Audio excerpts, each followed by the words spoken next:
Trick आती है। जो ये हमारे ढक्कन होते हैं, जो कोल्ड ड्रिंक के ढक्कन होते हैं या फिर पानी के ढक्कन होते हैं, तो इन्हें भी आप बिल्कुल ना फेंकें, इन्हें भी आप संभाल कर रखें। तो इसके लिए लेनी है हमें डबल साइडेड टेप, जो हमें थोड़ी सी ही चाहिए, केवल इतनी सी। और ये हमने कट कर लिया है और बस ऊपर का जो ये रैपर है इसका हटा देते हैं और बस ये जो हमारा ढक्कन है इसके पीछे वाली साइड पर हम इसे चिपका देते हैं।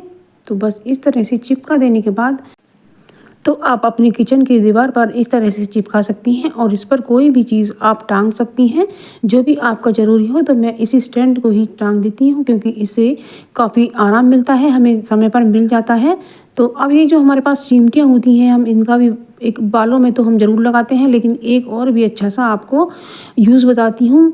क्या होता है, जब हवा चल रही होती है और हमारे पास कपड़े सुखाने की चिमटियाँ नहीं होती हैं, तो उस समय आप ये चिमटी लगा कर के भी अपने कपड़ों को सुखा सकते हैं और इनसे आपके कपड़े उड़ेंगे बिल्कुल भी नहीं और वो इस तरीके से रुके रहेंगे। तो आप इन चिमटियों का भी इस्तेमाल करके अपने कपड़ों को आराम से सुखा सकती हैं।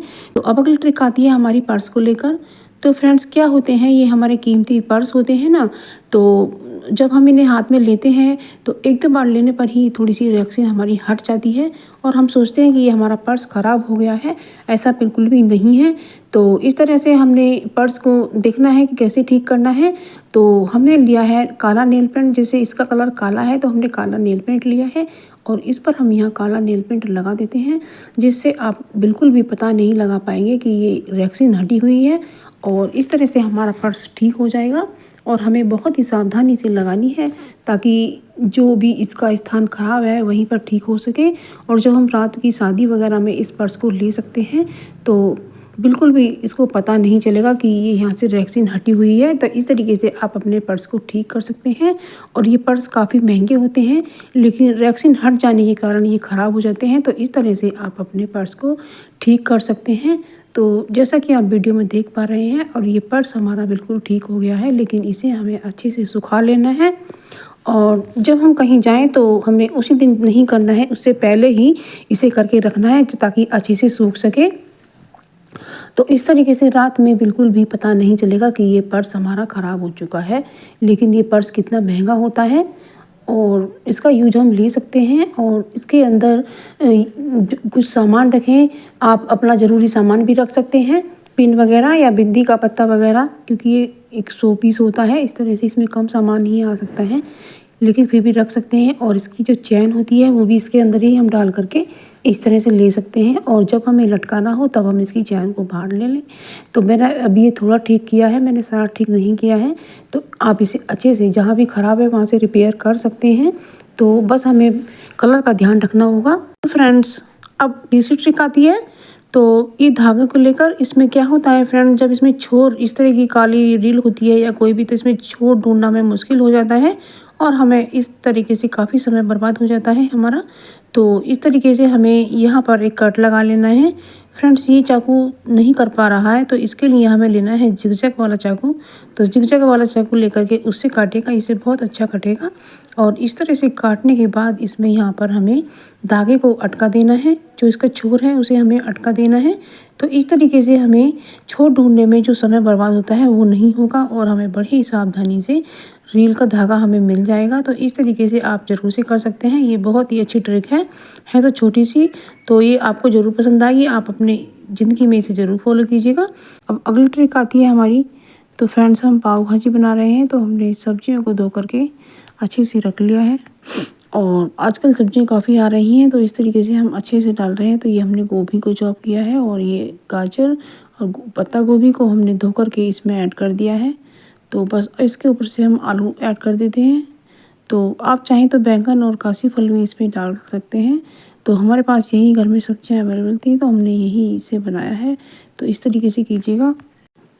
तो बस इसमें हम थोड़ा सा पानी डालकर और ढक्कन बंद करके इसको सीटी लगा लेते हैं। और हमें सीटी 5-6 सीटी ही लगानी है, क्योंकि इस तरह से जो ये सब्जियां होती हैं ये अच्छे से मैश हो जाती हैं।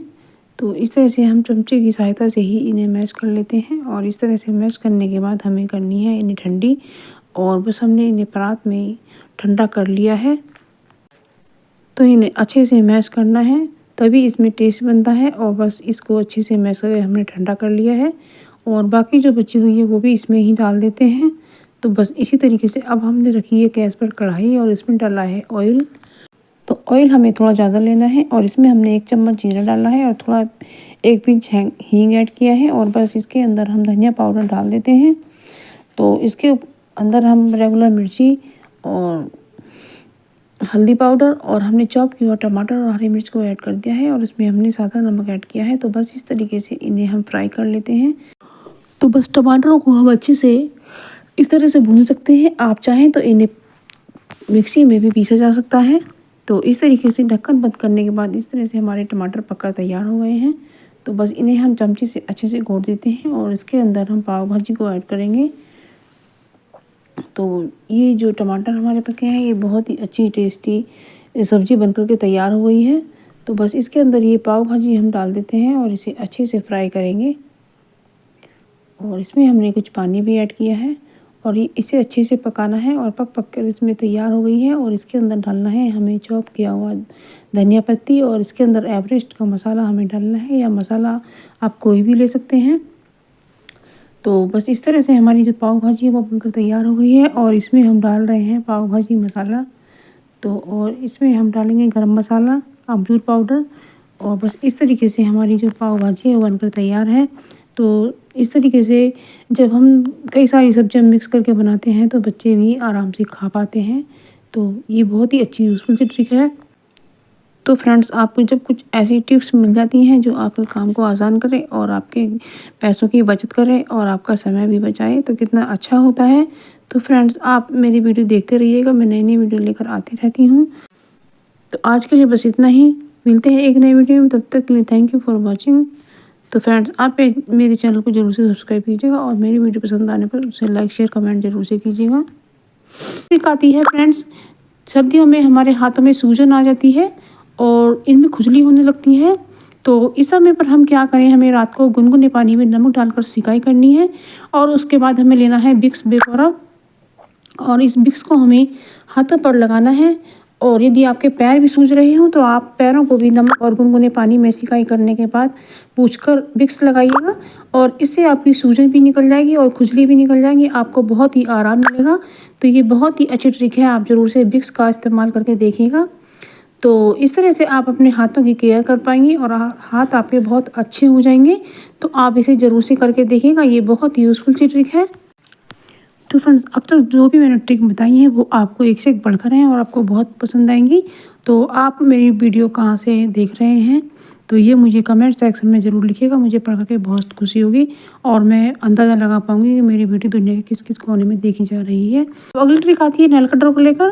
क्या होता है फ्रेंड्स, नेल कटर हमारा जब थोड़ा कम काम करने लगता है और पैना नहीं होता है तो उस समय हमें लेना है दवाई का खाली रैपर और नेल कटर से इस तरह से उसे इस पर घुमा घुमा के रगड़ना है और इसे काट कर देखना है। तो इस तरीके से जो कि नेल कटर की जो धार है वो पैनी हो जाएगी और हमारे नेल्स अच्छे से काट पाएगा।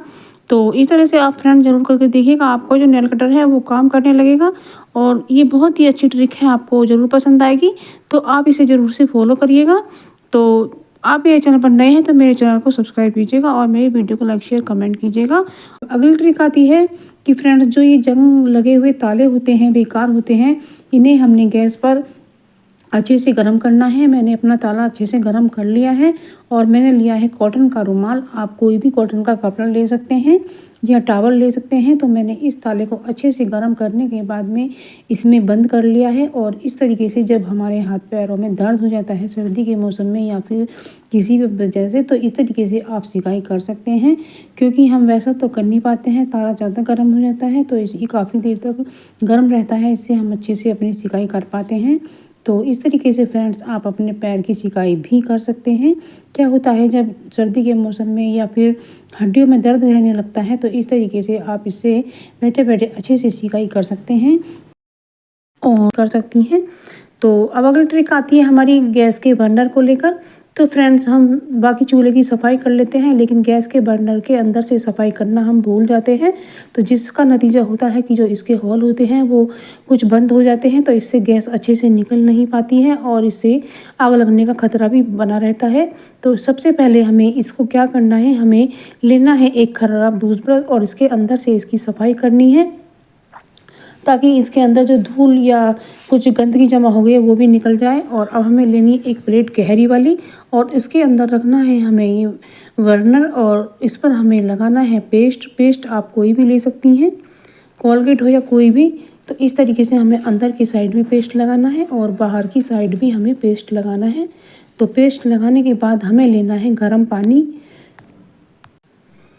तो बस हम इसमें गर्म पानी डाल देते हैं और गर्म पानी डालने के बाद इसे हम ख़राब टूथब्रश से साफ़ करेंगे, लेकिन इसे 2 मिनट के लिए पड़ा रहने देना है क्योंकि जो इसके छेद हैं जो उसमें गंदगी जमा होगी वो सब निकल आती है।